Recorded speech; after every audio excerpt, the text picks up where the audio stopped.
नमस्कार, स्वागत है सभी बच्चों का इस हिंदी पाठशाला में। आज हम पढ़ने जा रहे हैं कक्षा 10वीं के पाठ 2। पाठ का शीर्षक है बूढ़ी का। इस कहानी को लिखा गया है प्रेमचंद के द्वारा। प्रेमचंद को हिंदी उपन्यास के सम्राट माना जाता है। प्रेमचंद द्वारा रचित इस छोटी सी कहानी बूढ़ी का, जो कि समाज का एक आईना हम सबके समक्ष रखते हैं। बूढ़ी काकी उन असहाय और दयनीय व्यक्तियों की व्यथा है जिन्हें परिस्थिति बस मजबूरी में अपनी संपत्ति किसी अन्य को सौंपनी पड़ती है और खुद उनकी कृपा पर जीना पड़ता है। बूढ़ी काकी पति और नौजवान बेटों की मृत्यु के पश्चात अपने एकमात्र भतीजे के वादों पर विश्वास करके अपनी संपत्ति उसके नाम कर देती हैं, पर थोड़े ही दिनों बाद यह परिस्थिति हो जाती है कि उन्हें भरपेट भोजन भी नहीं मिल पाता। हमारे समाज में ये देखा जाता है, अक्सर कर देखा जाता है कि बड़े बुजुर्ग अपनी संपत्ति किसी के नाम कर देते हैं। किसी कारणवश उन्हें संतान की प्राप्ति नहीं होती, या ये छोटी सी एक कहानी है। इस कहानी में बूढ़ी काकी मुख्य पात्र हैं। उनके पति और उनके बच्चों का निधन हो जाता है। वो एकदम असहाय हो जाती हैं, अकेली हो जाती हैं। बूढ़ी काकी का एकमात्र भतीजा होता है जिसका नाम है बुद्धिराम। बुद्धिराम के बड़े बड़े झूठे वादे, यानी कि बुद्धिराम अपनी बूढ़ी काकी से बहुत बड़े बड़े झूठे वादे करता है, सब्जवाद दिखाता है, जिन झूठे वादों में आकर बूढ़ी काकी अपनी सारी संपत्ति बुद्धिराम यानी कि अपने इकलौते भतीजे के नाम कर देती है। कुछ ही समय गुजरता है कि ऐसी परिस्थितियां बन जाती हैं कि बूढ़ी काकी को भरपेट भोजन भी नहीं मिल पाता। यानी कि संपत्ति हड़प लेने के बाद बूढ़ी काकी का कोई ध्यान नहीं रखा जाता, न भोजन का ध्यान, न उनकी कोई चेष्टा का ध्यान, किसी भी प्रकार का कोई ध्यान नहीं रखा जाता। समाज का हमारे हिंदी उपन्यासकार सम्राट प्रेमचंद ने समाज का एक आईना सब लोगों के सम्मुख रखा है इस पाठ के माध्यम से, बूढ़ी काकी पाठ के माध्यम से। तो यहाँ इस पाठ में प्रमुख पात्र हैं, उनका परिचय मैं आपसे करवा देता हूँ। बूढ़ी काकी मुख्य पात्र है। बूढ़ी काकी के पति और उनके बच्चों का निधन काफी समय पहले हो चुका होता है। वो बिल्कुल असहाय है, अकेली है। बूढ़ी काकी का एकमात्र भतीजा है, इकलौता एक ही भतीजा है जिसका नाम है बुद्धिराम। बुद्धिराम की एक पत्नी है जिसका नाम है रूपा। बुद्धिराम चूंकि वैसे तो सज्जन व्यक्ति हैं, वैसे तो बहुत सज्जन व्यक्ति हैं, लेकिन जहां उन्हें अपनी पूंजी खत्म होती हुई प्रतीत होती है, व्यर्थ होती हुई प्रतीत होती है, वहां वे अपनी सज्जनता खो रहे हैं। दूसरा उनकी पत्नी है रूपा, जो डरती तो वैसे किसी से नहीं है, बस एक ही शख्स से डरती है, वो है परमपिता परमेश्वर। वो ईश्वर से बहुत डरती है और सबको ईश्वर से डरना भी चाहिए। ईश्वर से डरकर हमें गलत काम नहीं करना चाहिए। फिर बुद्धिराम का एक बड़ा बेटा है जिसका नाम है मुखराम, और बुद्धिराम की पुत्री है जिसका नाम है लाडली। यहाँ इस पाठ में लाडली का प्रेम बूढ़ी काकी से दिखाया है और बूढ़ी काकी का प्रेम जो है वो लाडली से दिखाया है। बाकी की बुद्धिराम, रूपा और मुखराम ये कोई भी बूढ़ी काकी से प्रेम नहीं करते। ये सिर्फ बुद्धिराम ने सिर्फ उनकी संपत्ति हत्याई, संपत्ति उनकी संपत्ति हड़पने के बाद बूढ़ी काकी का कोई भी किसी प्रकार का कोई ध्यान नहीं रखा जाता। चलिए, ये मैंने आपको इन पात्रों का परिचय करवाया। अब हम देख लेते हैं प्रेमचंद जी के बारे में। तो प्रेमचंद जी का जन्म सन 1880 में लम्ही नामक गांव में हुआ था। उत्तर प्रदेश के वाराणसी के निकट लम्ही नामक गांव में हुआ था। उनका मूल नाम धनपत राय था। मूल नाम क्या था उनका? धनपत राय। शिक्षा काल में ही उन्होंने अंग्रेजी के साथ उर्दू का भी अध्ययन शुरू किया था। प्रारंभ में वे कुछ वर्षों तक स्कूल में रहे, बाद में शिक्षा विभाग में सब डिप्टी इंस्पेक्टर भी रहे। स्वाधीनता आंदोलन में भाग लेने के कारण उन्होंने नौकरी छोड़ दी और वे स्वतंत्र लेखन की ओर मुड़ गए। वे हिंदी ही नहीं बल्कि समग्र भारतीय साहित्य के महान व्यक्तित्व के रूप में जाने जाते हैं। उनके कई उपन्यास हैं, कई महान उपन्यासों की रचना उन्होंने की है। अपनी आवाज जनता तक पहुंचाने के लिए उन्होंने उपन्यास, कहानियां और नाटक लिखे। उन्होंने अन्य भाषाओं में अनुवाद भी किए, निबंध लिखे और बालोपयोगी साहित्य की भी रचना की। गबन, वरदान, प्रतिज्ञा, सेवा सदन, प्रेमाश्रय और रंगभूमि, कर्मभूमि, निर्मला, कायाकल्प, गोदान, मंगलसूत्र आदि उपन्यास उनके द्वारा लिखे गए हैं। एक उपन्यास है मंगलसूत्र, जो कि अपूर्ण है, पूरा नहीं लिखा गया, उनका निधन हो गया था। मानसरोवर 8 भागों में उनकी लगभग 300 कहानियां संग्रहित हैं। प्रेम की वेदी, करबला और संग्राम नामक नाटक उनके द्वारा लिखे गए हैं। कुछ विचार, कलम और तलवार और त्याग आदि उनके निबंध संकलन भी हैं। बूढ़ी काकी में प्रेमचंद ने ऐसी दयनीय वृद्धों की अवस्था की ओर ध्यान खींचा है जिन्हें उपेक्षा मिलती है और जो जीवन के हर क्षण का आनंद पूर्वक उपभोग करना चाहते हैं। यह मूल कहानी संक्षिप्त रूप में आपके पाठ्यक्रम में दी गई है। चलिए इस कहानी को पढ़ते हैं।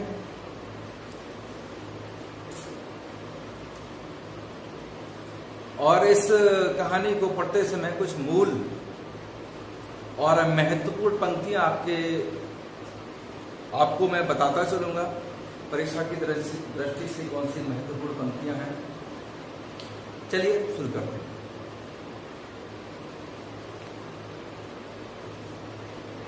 बुढ़ापा बहुधा बचपन का पुनरागमन हुआ करता है। बुढ़ापा बहुधा बचपन का पुनरागमन हुआ करता है। लेखक कहते हैं कि बुढ़ापा बचपन का ही एक रूप ही तो होता है। बुढ़ापा बचपन का ही तो एक रूप है। वृद्धावस्था में मनुष्य की हरकतें बच्ची जैसी हो जाती हैं। वृद्धावस्था में मनुष्य के अंग प्रत्यंग कमजोर हो जाते हैं और उन्हें बच्चों की तरह दूसरों का सहारा लेना पड़ता है। दिमाग कमजोर हो जाता है और याददाश्त बच्चों की तरह हो जाती है। दांत गिर जाते हैं और मनुष्य का मुंह बच्चों की तरह पोपला हो जाता है। बच्चों की तरह वृद्धों को मान अपमान का कोई परवाह नहीं होती, कोई भय नहीं होता। जैसे बच्चों की बातों पर ध्यान नहीं दिया जाता, ठीक उसी प्रकार वृद्धों की बातों पर भी ध्यान नहीं दिया जाता। उनकी इच्छा अनिच्छा का कोई महत्व नहीं होता। वृद्धावस्था और बचपन की अधिकांश बातों में समानता होती है। यही कारण है जिसके लिए कहा है कि बुढ़ापा बहुधा बचपन का पुनरागमन हुआ करता है। बूढ़ी काकी में जीव के स्वाद के सिवा और कोई चेष्टा शेष न थी और न अपने कष्टों की ओर आकर्षित करने का रोने के अतिरिक्त कोई दूसरा सहारा था। उनकी एक ही चेष्टा थी, वो थी जीव के स्वाद की चेष्टा। उन्हें खाना बहुत पसंद था और जब उन्हें खाना नहीं मिलता था या उनकी कोई इच्छा पूरी नहीं होती थी तो अपना ध्यान आकर्षित करने के लिए वे गला फाड़ फाड़ कर रोती थी, जैसे कि बच्चे भी करते हैं। बच्चों को जब कोई इच्छा पूरी नहीं होती है तो बच्चे रोने लगते हैं, कभी कभी जमीन पर लौटने भी लगते हैं। ठीक उसी प्रकार बूढ़ी काकी भी अपनी ओर ध्यान आकर्षित करने के लिए गला फाड़ फाड़ कर रोती थी। समस्त इंद्रियां हाथ पैर जवाब दे चुके थे। जमीन पर पड़ी रहती और घर वालों की कोई बात उनकी इच्छा के प्रतिकूल करते।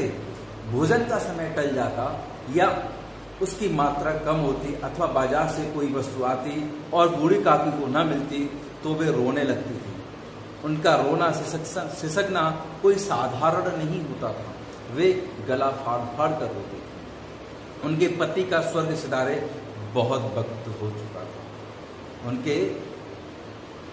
उनके पति को स्वर्ग सिधारे बहुत वक्त हो चुका था। बेटे युवावस्था में ही गुजर चले थे। अब एक भतीजे के सिवाय और कोई शेष न था, यानी कि अब उनका सहारा सिर्फ एक ही था, वो था उनका इकलौता भतीजा जिसका नाम है बुद्धिराम। बुद्धिराम के बारे में मैंने बताया, जो कि वैसे तो काफी सज्जन व्यक्ति है, लेकिन जब उसको ऐसा लगता है कि उसकी पूंजी व्यर्थ हो रही है, उसकी पूंजी कम हो रही है, तो वह अपनी सज्जनता खो बैठता है। उसी भतीजे के नाम पर उन्होंने सारी संपत्ति लिख दी थी। बुद्धिराम ने सारी संपत्ति लिखाते समय खूब लंबे चौड़े वादे किए थे, किंतु वे सब वादे केवल कुली बुक डिपो के दलालों के दिखा हुए सब्जबाग थे। सब्जबाग दिखाना यानी कि लंबे लंबे झूठे वादे करना, वही बुद्धिराम ने किया। बुद्धिराम ने बूढ़ी काकी से कहा कि हमें एक बार सेवा का अवसर तो दीजिए बूढ़ी काकी, हम आपकी सेवा करेंगे, जीवन पर्यंत हम आपकी सेवा करेंगे, आपकी हर इच्छा का ध्यान रखेंगे। ऐसे लंबे चौड़े वादे किए थे, लेकिन वो सिर्फ वादे ही थे, उनमें कोई भी सच्चाई न थी। परंतु बूढ़ी काकी बुद्धिराम द्वारा दिखाए गए सब्जबाग को सच्चा मान चुकी थी। इसी कारण उन्होंने बुद्धिराम के नाम अपनी सारी संपत्ति लिख दी थी। यद्यपि उनकी संपत्ति की वार्षिक आय कम न थी, तथापि बूढ़ी काकी को पेट भर भोजन भी कठिनाई से मिलता था। यानी कि उनकी जो संपत्ति थी उससे तकरीबन 200 रुपए मासिक आय होती थी, और उस समय पे 200 रुपए बहुत हुआ करते थे। घर का गुजारा वसारा बहुत आसानी से चल सकता था, लेकिन उसके बावजूद भी बूढ़ी काकी को भरपेट भोजन नहीं मिल पाता था। लड़कों का बूढ़ों से स्वाभाविक विद्वेष होता ही है।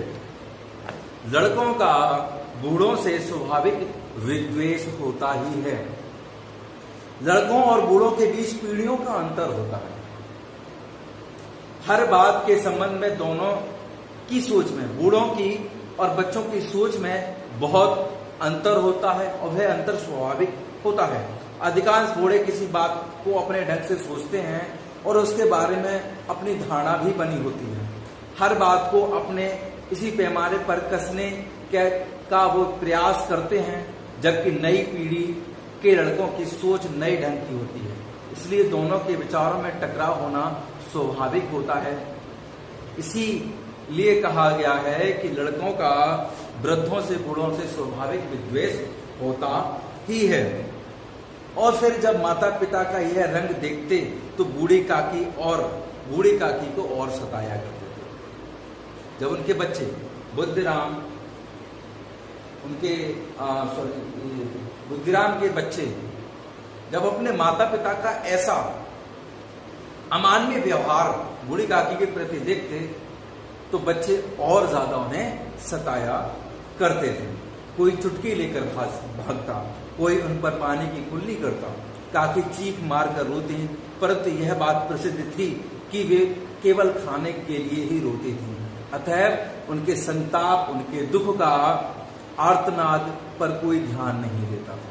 उनके दुखों पर कोई भी, न बुद्धिराम न रूपा, कोई भी उनके दुखों का कोई ध्यान नहीं देती थी।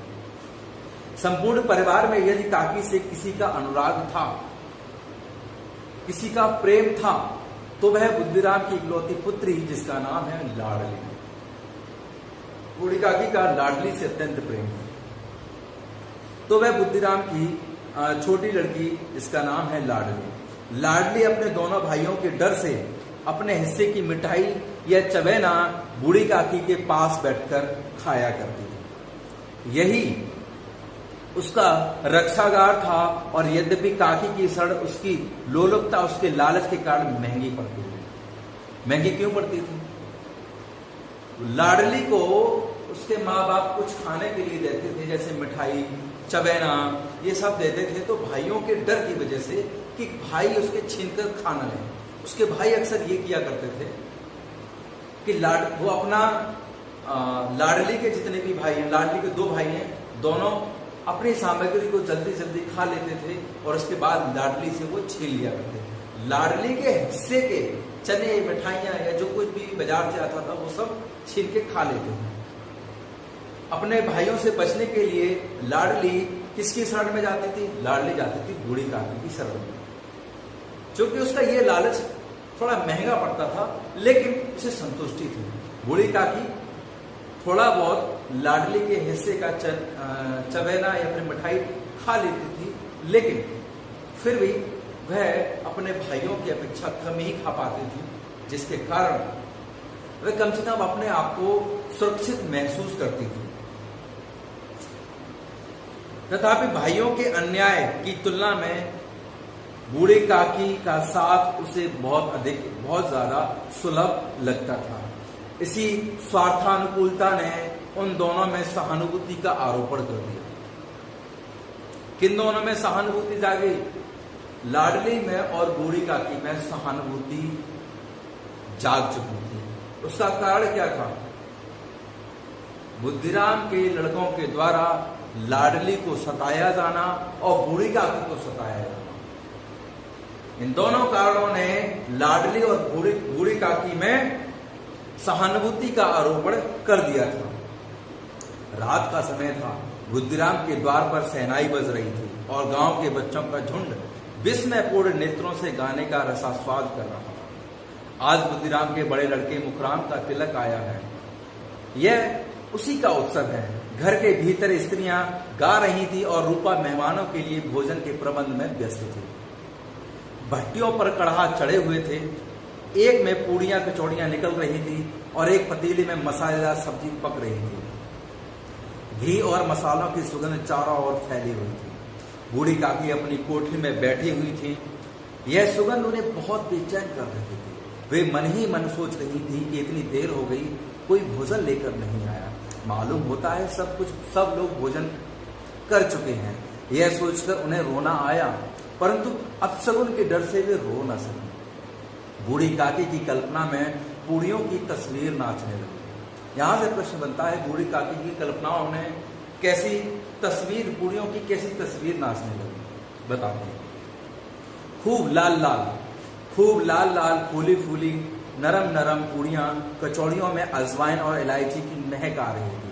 एक पूड़ी मिलती तो जरा हाथ लेकर देखती, क्यों ना चलकर कढ़ा के पास ही बैठती। बूढ़ी काकी को पूड़ियों की खुशबू और मसालेदार सब्जियों की सुगंध बहुत बेचैन कर रही थी। अभी तक उनके लिए कोई भोजन लेके नहीं आया था। काफी सब्र करने के बाद उनका सब्र का बांध टूट गया। फिर उन्होंने निर्णय लिया। उन्होंने कहा, क्यों ना मैं कढ़ाई के पास जाकर देखूं कि सब लोगों ने अगर भोजन कर लिया हो तो मैं भी जाके भोजन करूं। तो उन्होंने निर्णय लिया कि क्यों ना कढ़ा के पास सामने जाकर ही बैठूं। इस प्रकार निर्णय करके बूढ़ी काकी उकड़ू बैठकर हाथों के बल सरकती हुई बड़ी कठिनाई से चौखट से उतरी और धीरे धीरे रेंगती हुई कढ़ा के पास आ बैठी। यहां आने पर उन्हें उतना ही धैर्य हुआ जितने भूखे कुत्ते को खाने वाले के सम्मुख बैठने में होता है। बुद्धिराम की पत्नी रूपा उस समय कार्यभार से परेशान हो रही थी। कभी इस कमरे में जाती, कभी उस कमरे में, कभी कढ़ा के पास जाती, कभी भंडार में जाती। बेचारी अकेली दौड़ती दौड़ती व्याकुल हो रही थी। झुझलाती थी, कुड़ती थी, परंतु क्रोध प्रकट करने का अवसर न पाती थी। इस अवस्था में उसने बूढ़ी काकी को कढ़ा के पास देखा तो क्रोध से भड़क उठी, क्रोध से जल उठी। क्रोध को वह रोक ना पाई, जो कि काफी समय से क्रोध उसके हृदय में पल रहा था। वह क्रोध अब फूट पड़ा बूढ़ी काकी पर। जिस प्रकार मेढक केंचुओं पर झपटता है, उसी प्रकार वह बूढ़ी काकी पर झपटी और उन्हें दोनों हाथों से झटक कर बोली, ऐसे पेट में आग लगे, पेट है या भाव। बूढ़ी काकी की भूख का कतई ध्यान न था रूपा को और अपना क्रोध सारा वह बूढ़ी काकी पर निकाल पड़ी और उसके बहुत तीखे शब्दों में उसने कहा, ऐसे पेट में आग लगे, पेट है या भाव। कोठरी में बैठते हुए दम घुटता है क्या?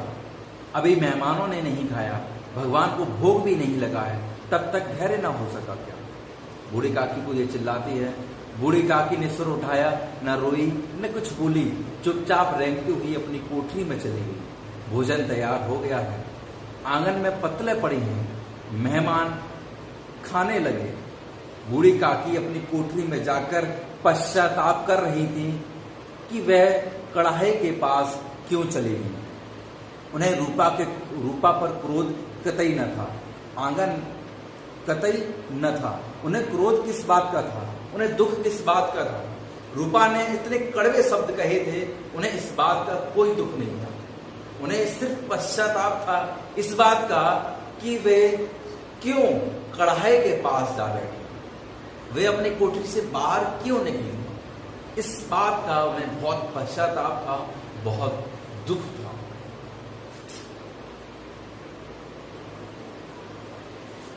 आगे देखते हैं। उन्हें दुख किस बात का, अपनी जल्दबाजी का दुख था।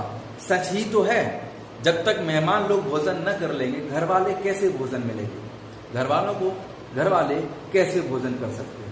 संस्कृति है, सभ्यता है, पहले मेहमान भोजन करते हैं, उसके बाद घर वाले भोजन करते हैं। बूढ़ी काकी ने ठीक सोचा, मुझसे इतनी देर भी न रहा गया। अब जब तक कोई बुलाने नहीं आएगा मैं कोठरी से नहीं जाऊंगी। मन ही मन इस प्रकार के विचार कर वे बुलावे का इंतजार करने लगे। वह मन को बहलाने के लिए लेट गईं। धीरे धीरे एक गीत गुनगुनाने लगी। उन्हें मालूम हुआ कि मुझे गाते गाते काफी देर हो गई है। क्या इतनी देर तक लोग भोजन कर रहे होंगे, क्या इतनी देर तक मेहमान भोजन कर रहे होंगे। किसी की आवाज सुनाई नहीं देती। अवश्य ही लोग खाना पीना खाकर चले गए होंगे। मुझे कोई बुलाने नहीं आया। रूपा चिढ़ गई है, क्या जाने वह बुलाने आए या ना आए। बूढ़ी काकी चलने के लिए तैयार हुई। यह विश्वास है कि 1 मिनट में पूड़ियां और मसालेदार सब्जियां सामने आएंगी।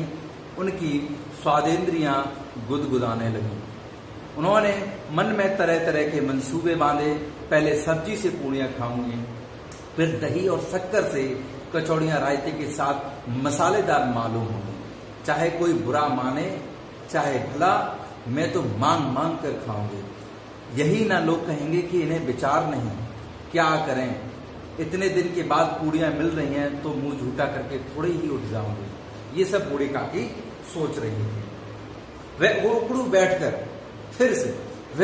बैठकर हाथों के बल सरकते हुई आंगन में आ गई। परंतु हाय दुर्भाग्य, मेहमान मंडली अभी बैठी हुई थी। कोई खाकर उंगलियां चाटता था, कोई तिरछे नेत्रों से देखता था कि और लोग अभी खा रहे हैं या नहीं। इतने में बूढ़ी काकी देखती हुई उनके बीच जा पहुंची। पंडित बुद्धिराम काकी को देखते ही क्रोध से तिलमिला गए। लपक कर उन्होंने काकी के दोनों हाथ पकड़े और घसीटते हुए लाकर उन्हें अंधेरी कोठरी में धम से पटक दिया। मेहमानों ने भोजन किया, घरवालों ने भोजन किया। बाजे वाले, धोबी, नाऊ सभी भोजन कर चुके थे, परंतु बूढ़ी काकी को किसी ने खाने के लिए नहीं पूछा। बुद्धिराम और रूपा दोनों ही बूढ़ी काकी को उनकी निर्लज्जता के लिए दंड देने का निश्चय कर चुके थे। बूढ़ी काकी को दंड देने का निश्चय कर चुके थे उनकी निर्लज्जता के लिए। बुद्धिराम और उनकी पत्नी की नजर में बूढ़ी काकी का अपनी कोठरी से उठकर आना, कढ़ाई के पास बैठना, ये उन्हें निर्लज्जता जान पड़ता था। और इसी निर्लज्जता के कारण उन्होंने निर्णय लिया कि बूढ़ी काकी को आज भोजन नहीं दिया जाएगा।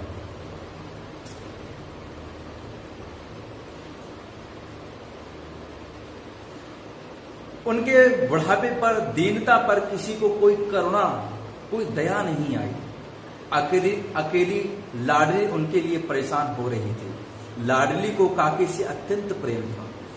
वह झुंझला रही थी कि वे लोग काकी को बहुत सी पूड़ियां क्यों नहीं दे देते। क्या मेहमान सब के सब खा जाएंगे, और यदि काकी ने मेहमानों से पहले खा लिया तो क्या बिगड़ जाएगा। वह काकी के पास जाकर उन्हें धैर्य देना चाहती थी, परंतु मां के डर से लाडली भी बूढ़ी काकी के पास नहीं जा सकती थी। उसने अपने हिस्से की पूड़ियां बिल्कुल न खाई थी। किसने नहीं खाई थी? अपने हिस्से की पूड़ियां लाडली ने नहीं खाई थी। वह किसके लिए बचा के रखी थी? लाडली ने अपने हिस्से की पूड़ियां बूढ़ी काकी को खिलाने के लिए बचा के रखी थी। उन पूड़ियों को काकी के पास ले जाना चाहती थी, परंतु उसका हृदय अधीर हो रहा था, धैर्य खो रहा था। अधीर का मतलब होता है धैर्य रहित, धैर्य का खोना। बूढ़ी काकी मेरी बात सुनते ही उठ बैठेंगी, पूड़ियां देखकर कैसे प्रसन्न होंगी, मुझे खूब प्यार करेंगी, ये सब लाडली सोच रही थी। समय काफी गुजर चुका था, रात हो चुकी थी, मेहमान सभी जा चुके थे। अभी तक किसी ने बूढ़ी काकी को खाना खिलाने के बारे में सोचा ही नहीं। इधर बूढ़ी काकी कोठरी में लेटी हुई थी, पड़ी हुई थी। रात के 11 बज गए थे। रूपा आंगन में पड़ी सो रही थी। लाडली की आंखों में नींद न थी। क्यों नींद न थी? लाडली की आंखों में नींद क्यों न थी? लाडली की आंखों में नींद इसलिए नहीं थी क्योंकि उसे पता था बूढ़ी काकी को किसी ने अभी तक भोजन नहीं दिया है और लाडली ने अपने हिस्से की पूड़ियां बचाकर रखी थी, जिन्हें मैं बूढ़ी काकी को खिलाना चाहती थी।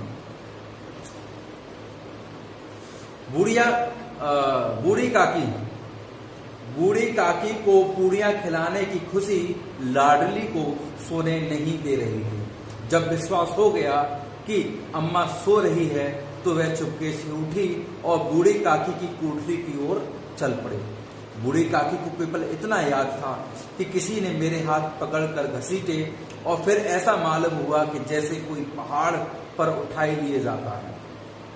उनके पैर बार बार पत्थरों से टकराए, तब किसी ने उन्हें पहाड़ पर दे पटका और वे मूर्छित हो गए। बुद्धिराम ने उनके दोनों हाथ पकड़कर घसीटते हुए लेके गया था कोठरी तक, उन्हें कोठरी में जाके पटक दिया। जब वे सचेत हुई, जब उन्हें होश आया तो किसी की जरा सी आहट न मिलती थी। सब कुछ शांत माहौल हो चुका था, सब खाना पीना खा के चले गए थे। घर के जो सदस्य बुद्धिराम, रूपा, मुखराम सभी सो चुके थे। उन्होंने समझा कि सब लोग खा पी कर सो गए। यह विचार कर काकी निराशा में संतोष के साथ लेट गई। निराशा हुई, बहुत निराश हुई और संतोष करके, अपने आप में संतोष करके लेट गई। गिलानी से गला भर भर आता था, परंतु मेहमानों के डर से रोती न थी। सहसा उनके कानों में एक आवाज उठी। सहसा उनके कानों में एक आवाज आई, उठो काकी, मैं पूड़ियां लाई हूं। ये आवाज किसकी हो सकती है? ये आवाज थी लाडली की। किसकी थी? आवाज थी लाडली की। काकी ने लाडली की बोली से उसे पहचान लिया। झटपट उठी, दोनों हाथों से लाडली को टटोला और उसे गोद में बिठा लिया। लाडली ने पूड़ियां निकालकर बूढ़ी काकी को दी। काकी ने पूछा, क्या तुम्हारी अम्मा ने दी हैं? यानी क्या रूपा ने दी हैं? लाडली ने कहा, नहीं, ये मेरे हिस्से की पूड़ियां हैं। काकी पूड़ियों पर टूट पड़ी। 5 मिनट में पटारी खाली हो गई। लाडली ने पूछा, काकी, आपका पेट भर गया क्या? जैसे थोड़ी सी वर्षा ठंडक के स्थान पर गर्मी पैदा कर देती है, उसी तरह इन थोड़ी सी पूड़ियों ने काकी की भूख को और इच्छा को और अधिक उत्तेजित कर दिया था। काकी बोली, नहीं बेटी, जाकर अम्मा से और मांग लाओ। लाडली ने कहा, अम्मा सो गई है, जाऊंगी तो वह मुझे मारेगी। काकी ने पटारी को फिर से टटोला। उसमें पूड़ियों की कुछ खुरचन गिरे हुए थे, उन्हें निकालकर वे खा गईं और बार बार ओंठ चाटती, चटकारे रहती थी। हृदय ममोस रहा था कि और पूड़ियां कैसे पाऊं। काकी का अधीर मन इच्छा के प्रबल प्रभाव में बह गया। उचित और अनुचित का विचार जाता रहा। वे भूल गई थी क्या उचित होगा, क्या उचित होगा। किसके कारण? अपने भूख के कारण। वे कुछ देर तक उस इच्छा को रोकती रहीं। सहसा लाडली से बोली, मेरा हाथ पकड़कर वहां ले चलो जहां मेहमानों ने बैठकर खाना खाया था। लाडली इसका अभिप्राय समझ न सकी। उसने काकी का हाथ पकड़ा और ले जाकर झूठे पत्तलों के पास बिठा दिया। काकी पत्तलों से पूड़ियों के टुकड़े चुन चुन कर खाने लगे और कहने लगी, ओह दही कितना स्वादिष्ट है, कचौड़ियां कितनी सलोनी, खस्ता कितनी सुकोमल है। काकी बुद्धिहीन होते हुए भी इतना जानती थी कि वह जो काम कर रही हैं वह उन्हें कदाचित नहीं करना चाहिए। झूठी पत्तलों में नहीं खाना चाहिए। जिन पत्तलों में मेहमानों ने खाना खाया था उन झूठी पत्तलों से उठाकर बूढ़ी काकी को नहीं खाना चाहिए था, इस बात का उन्हें भान था, परंतु वह अपने आप को रोक नहीं सकती थी। वे दूसरों की पत्तल चाट रही थी, परंतु बुढ़ापा तृष्णा रोग का अंतिम समय है, जब संपूर्ण इच्छा एक ही केंद्र पर आ जाती हैं। और बूढ़ी काकी में यह केंद्र उनकी स्वादेंद्रियां थी। उनकी स्वादेंद्रियां थी। सभी केंद्र क्या थे? सभी इच्छाओं का केंद्र स्वादेंद्रियां थी। ठीक उसी समय रूपा की आंखें खुली। उसे मालूम हुआ कि लाडली मेरे पास नहीं है। चौकी चारपाई के इधर उधर देखने लगी कि कहीं नीचे तो नहीं गिर पड़ी। उसे वहां न पाकर वह उठी तो क्या देखती है कि लाडली झूठे पत्तलों के पास चुपचाप खड़ी है और बूढ़ी काकी पत्तलों से पूड़ियों के टुकड़े उठा उठा कर खा रही हैं। रूपा का हृदय सन्न हो गया। यह वह दृश्य था जिसे देखकर देखने वाले का हृदय कांप उठते। ऐसा प्रतीत होता है मानो जमीन रुक गई, आसमान चक्कर खा रहा, संसार पर कोई विपत्ति आने वाली है। रूपा को क्रोध न आया, शोक के सम्मुख क्रोध कहा। रूपा को क्रोध नहीं आया। किस बात पर? बूढ़ी काकी को झूठी पत्तलों से खाना खाते देख रूपा को क्रोध नहीं आया, परंतु उसे दुख अवश्य हुआ। और उसी के लिए कहा गया है कि शोक दुख के सम्मुख क्रोध नहीं आता। करुणा और भय से उसकी आंखें भर आईं। इस अधर्म के पाप का भागी कौन है? और सोचने लगी कि ये जो मैंने अधर्म किया है, मैंने और उसके पति बुद्धिराम ने बूढ़ी काकी के साथ जो अधर्म किया है, उन्हें भोजन न देके जो अधर्म किया है, इसका भागीदार कौन है? उसने सच्चे हृदय से गगन मंडल की ओर हाथ उठाकर कहा, गगन मंडल आकाश की तरफ हाथ उठाकर कहा कि परमात्मा मेरे बच्चों पर दया करो। इस अधर्म का दंड मुझे मत दो, नहीं तो मेरा सत्यानाश हो जाएगा। वह ईश्वर से विनती करने लगे कि मैंने जो अधर्म किया है, मेरे परिवार ने जो अधर्म किया है, बूढ़ी काकी को भोजन न देकर, इस अधर्म का पाप, इस अधर्म का फल, इस पाप का फल मुझे मत दो, मेरा सत्यानाश हो जाएगा। वह ईश्वर से विनती करने लगी कि मुझे मेरी इस गलती के लिए मुझे माफ कर दो। रूपा की ओर स्वार्थपरता और अन्याय इस प्रकार प्रत्यक्ष रूप से कभी ना दिख पड़े थे।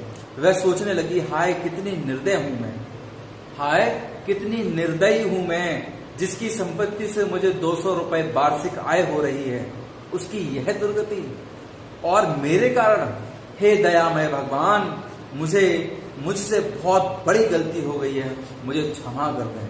रूपा ने दिया जलाया। उसे पश्चाताप हुआ। उसने बूढ़ी काकी से अपशब्द कहकर, बूढ़ी काकी को भोजन न देकर उसने बहुत बड़ा पाप किया है और वह ईश्वर से क्षमा मांगने लगी। फिर रूपा ने दिया जलाया, अपने भंडार का द्वार खोला और एक थाली में सारा भोजन सजाकर बूढ़ी काकी की ओर चल पड़ी। उसने कंठावृद्ध स्वर में बूढ़ी काकी से कहा, उठो काकी, भोजन कर लो। बहुत दुखी मन था उसका, रोना आ रहा था। उसी रोते हुए मन से उसने बूढ़ी काकी से कहा, उठो काकी भोजन कर लो, मुझसे आज बहुत बड़ी भूल हुई है, उसका बुरा न मानना।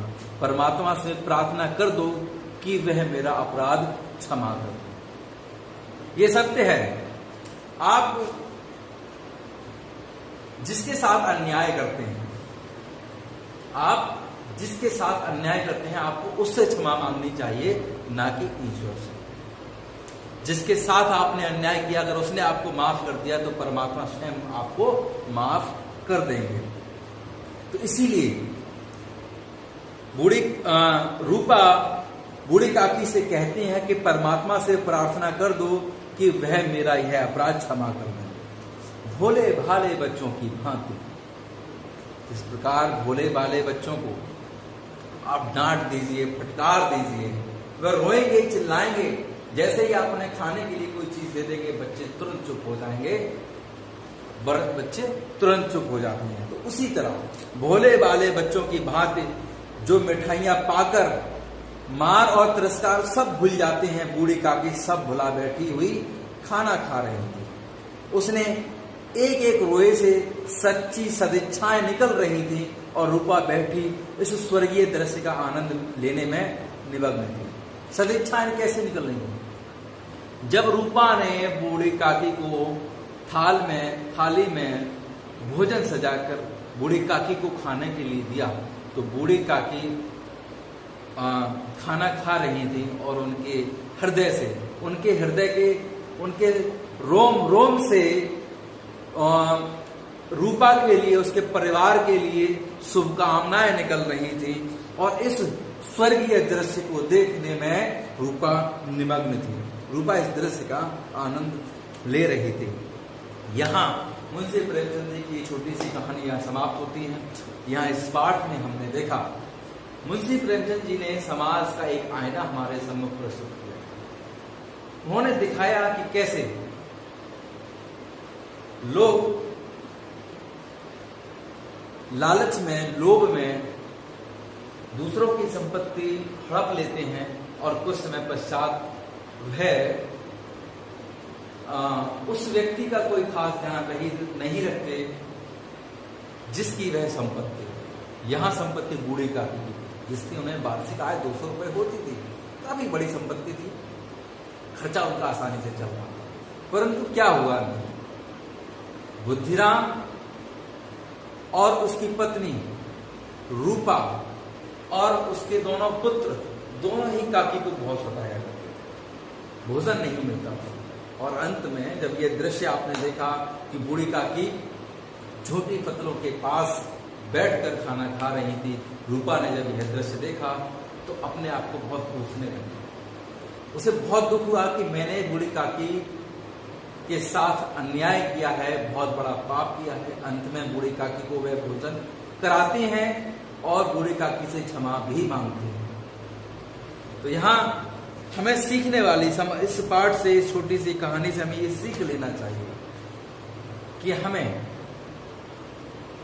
समाज में कभी भी किसी के साथ अन्याय नहीं करना चाहिए। खासकर वृद्धों के साथ किसी प्रकार का कोई भी विद्वेष नहीं रखना चाहिए, कोई भी उन्हें कष्ट नहीं होने देना चाहिए, चाहे उनकी संपत्ति आपको मिली हो या ना मिली। कहा जाता है कि बड़े बुजुर्गों की सेवा करना ईश्वर की सेवा करने के समान होता है। यहाँ ये पाठ आपका समाप्त हो जाता है। महत्वपूर्ण जो वाक्य इसमें आए थे भावार्थ की दृष्टि से, वो मैंने आपको बता दिए हैं।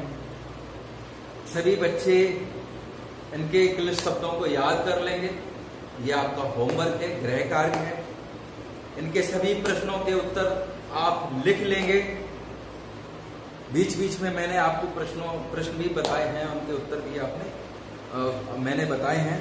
और कहानी के माध्यम से ये छोटी सी कहानी आपने सुनी। आशा है, उम्मीद है आपको इस छोटी सी कहानी में आपने बहुत सीखा होगा, सीख मिली होगी और आपको ये कहानी अच्छी भी लगी। सभी बच्चे इसका गृह कार्य कर लेंगे। अगर गृह कार्य में इस पाठ से संबंधित कोई प्रश्न है, कोई शंका है, उसका समाधान चाहते हैं तो इस वीडियो के डिस्क्रिप्शन में टेलीग्राम चैनल का एक लिंक दिया गया है, उसको ज्वाइन करिए। वहां आप प्रश्न कर सकते हैं, आपकी हर समस्या का समाधान टेलीग्राम चैनल पर कर दिया जाएगा। धन्यवाद।